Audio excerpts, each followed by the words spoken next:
Hey y'all, China L. Colston, also known as Chinese, actress and independent filmmaker. So I just wanted to share this experience about doing something when you don't really feel like it.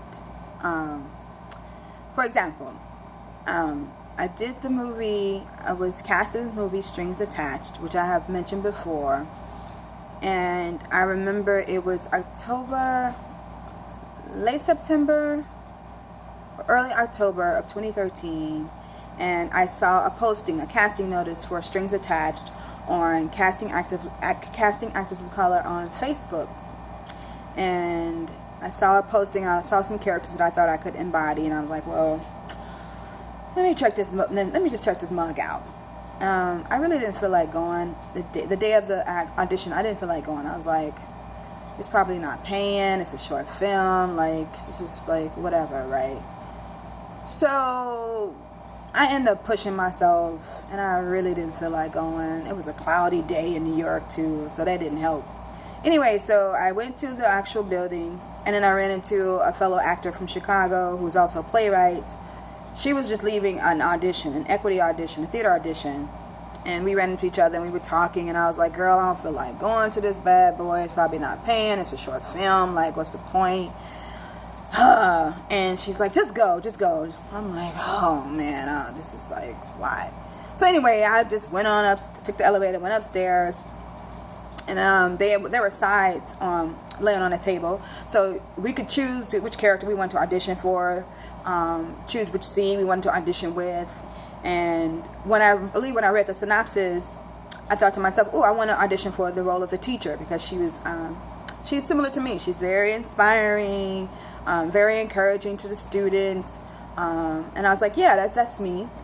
So when I get down there and I look at the sides for the teacher, I think that actually there were only like one set of sides for each character. And I saw that side and I read it, and it didn't come out of me naturally. The dialogue was just like, it was just fake, right?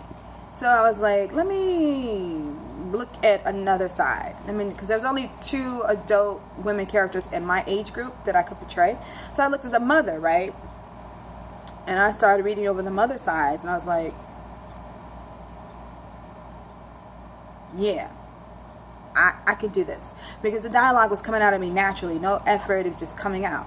And so when I was at the audition, I had like pale, nice, soft lipstick. You know, I have a very soft look. You know, as a teacher, she's sweet and caring. So I was trying to reflect that in my makeup look. And so when I read the mother, and I read like the breakdown of the mother's temperament, I was like, I need to change my lipstick. So I put on some dark lipstick and put on some dark eyeliner, and just, you know, switched it up aesthetically. And I looked over the lines. I went into the audition room, and now I had seen the director. In hindsight, I had seen a writer walk past me, you know, back and forth as I was reviewing the material. And when I walked in the room, I thought she was like another actress auditioning or helping out. And there was a director writer, and she was 23 at the time. T-shirt, I think, and some stretch pants. And she had a young dude next to her seated. He's like her age too. And I'm like, these young people, okay. And I auditioned, and she's like, good, I like that. And she gave me some direction to modify it, and I modified it, and she liked a choice that I made. And she's like, okay, well, that was good, and we'll have callbacks, and we'll reach out to you if we want you back for callbacks. I'm like, cool, thanks. And I just kept it moving, whatever. But I did like the sides. I did connect with the mother, and I liked the sides. And so I'm like, whatever, let me just go home. And then I didn't hear a call, like, the next week. The next 2 weeks, the next 3 weeks, I'm like, whatever. I guess she found somebody else who was more suitable, who just did a better job. I mean, let's just keep it simple, right? And then in November, when I forgot about it, I got a call, and she's like, China? I'm like, yeah. She's like, I want to offer you the role as a mother. I was like, are you serious? I was like, I thought you cast somebody. I thought you were going to have a callback. She's like, no, I decided against that. She's like, but you killed it.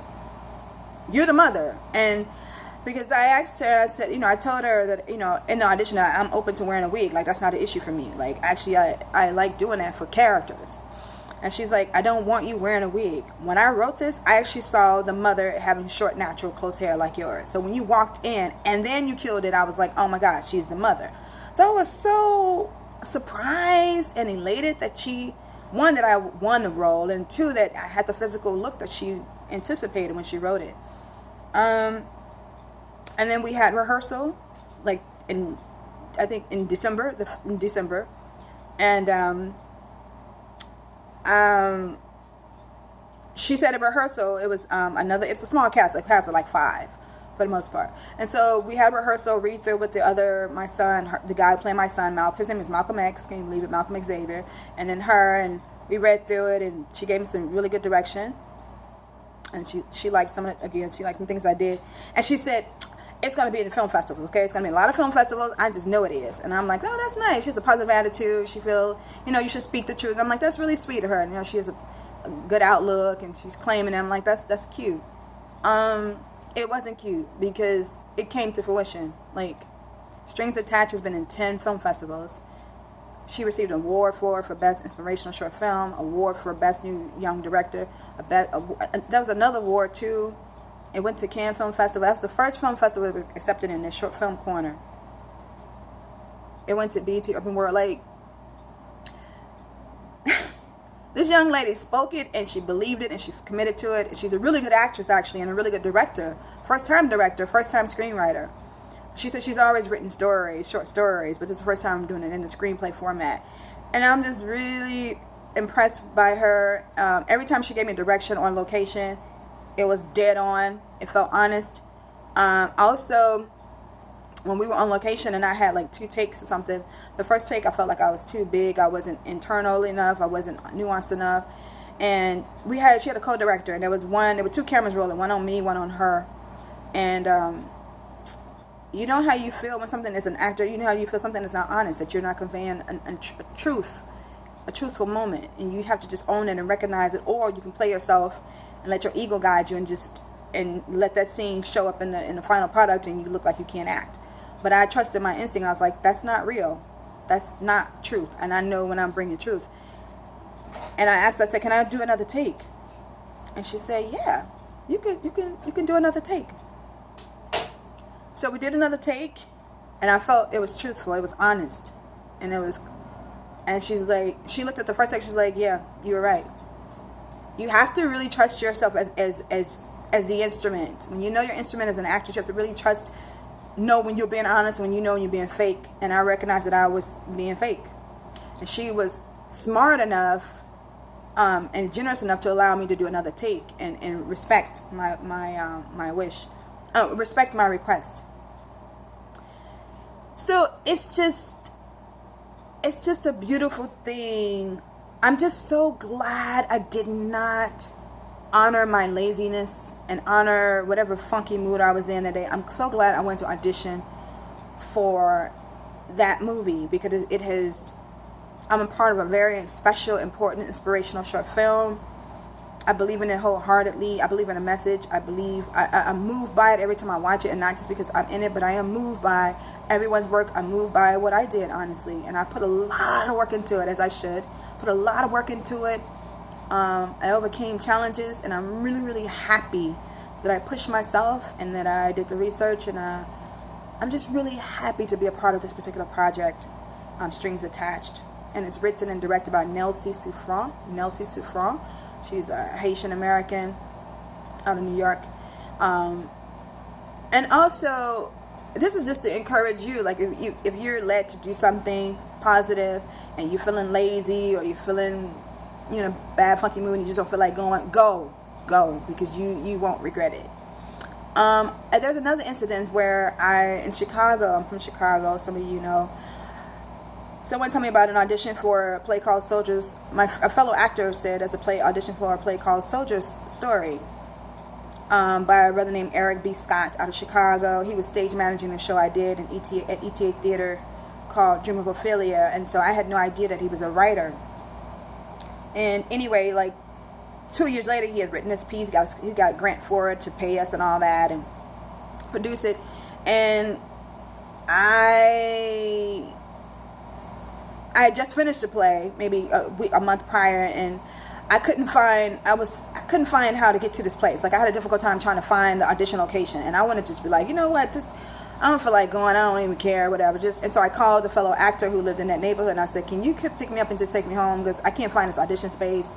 I'm annoyed, whatever. And he's like, no, let's just find it, China. Let's just relax, calm yourself down, and we'll find it. We'll find this audition space.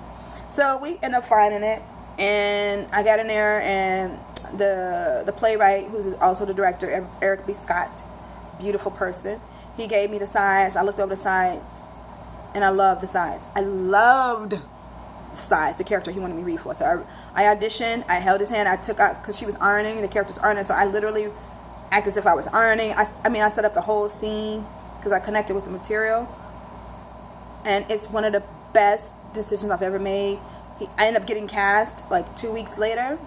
I was so happy.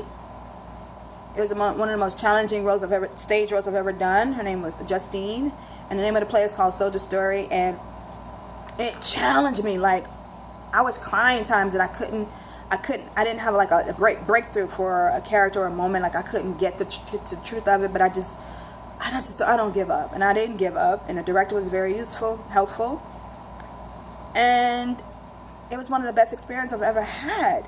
And I almost passed up the opportunity because I was feeling lazy and didn't want to keep looking for the audition space, and it's just incredible. Anyway, I'm so happy I did A Soldier Story, and I ended up being nominated for Best Featured Actress by the Chicago Black Theater Alliance Award. Like, that's crazy.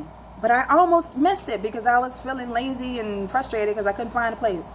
And I almost gave up. But my friend was like, no, I'll drive you and we'll find it. And then also there's another instance, Black Wall Street. I was running mad late. Like, the dude who directed it, I used to be his roommate for like 6 months when I first went to New York because I needed a place to crash until I got on my feet. He was directing it, and we hadn't talked in a while, and we connected like a little bit before then. And another director who cast me in something which was never produced, the show it wasn't end up producing, but he recommended me highly. He spoke highly of me, so I'm like, I don't want to disappoint him. And this other guy who's my roommate, he's never seen me audition. He's never seen my work, so I want to, prove that I have skills. And when you know it, I was mad late. Like, I could have been like, you know what, forget it. But I just couldn't, because I had seen the play in 2012, and I really was moved by it. And I'm like, I would love to be a part of it if I can. And I was really late, like late. And I was the one, it was one other person I got them like, please, I hope I can still audition. They're like, yeah, don't worry about it, just relax yourself, go over the material. And I had studied the material, and I went in there, and I got a call 2 weeks later that they wanted to hire me, and I booked the role. So the whole point of this video is, like, if you know you have a skill set or whatever, and you want to go to an event or an audition or whatever, I guess it's for actors or filmmakers, go. Even when if you're feeling lazy, you're feeling frustrated about something else in life, or you're not feeling that well, like, go. Because you end up seeing something that's really, you may end up booking a role, and the role will change your life in a positive way, or and have a positive influence on your life. It'll make you a stronger actress. Because both of those roles, Soldier Story and Strings Attached and Black Wall Street, they've all made me a stronger actress because of the experience and my willingness to push myself and overcome shortcomings, obstacles during the rehearsal process. So I just want to make this video to encourage you, anybody who is, like, if you have an audition today, go to the audition. Just go. Unless it's a role you have really no interest in doing, and you know that you won't really be suitable for because of your age or your physicality or your ethnicity. I mean, some things is like, no, this is I won't fit this in any way. But if you know that you have a really good chance of being considered and you don't feel like going, take a shower, talk yourself into going. And at least if you get there and you don't like it, you're like, hey, at least I tried. At least now I know what I missed or what I could have missed, or this wasn't even worth my time, but at least you went. So it's long-winded. I know it's a long-winded video, but I needed to express this because those 3 experiences is one of the best, or some of the best experiences I've had as an actress, as an artist. And And then with Black Wall Street, I connected with Walter per year. He's one of the 3 producers on Black Wall Street. He really liked my work. And so he's like, he's always thinking about me, like for any future projects that are suitable for me. He'll reach out to me. So, I've made connections with people for maybe not a current project I'm in, but there may be like future projects. If they like your work and they like how you interact with them and other people, they take notice of all that stuff. So it's not just about your skill set. Sometimes it's about how you interact with them, how respectful you are, how you take direction, and how you, I guess, overcome any challenges within a project. Because people care about results. And how respectful and courtesy and humble you are, too. That plays a role. Because being talented, everybody is talented. Like, that's not unique. But how you carry out your talent and how you interact with people, that's what's remembered. And that's what make a person want to work with you again and again and again. All right, so take care. Enjoy your Friday. Peace. Chinese.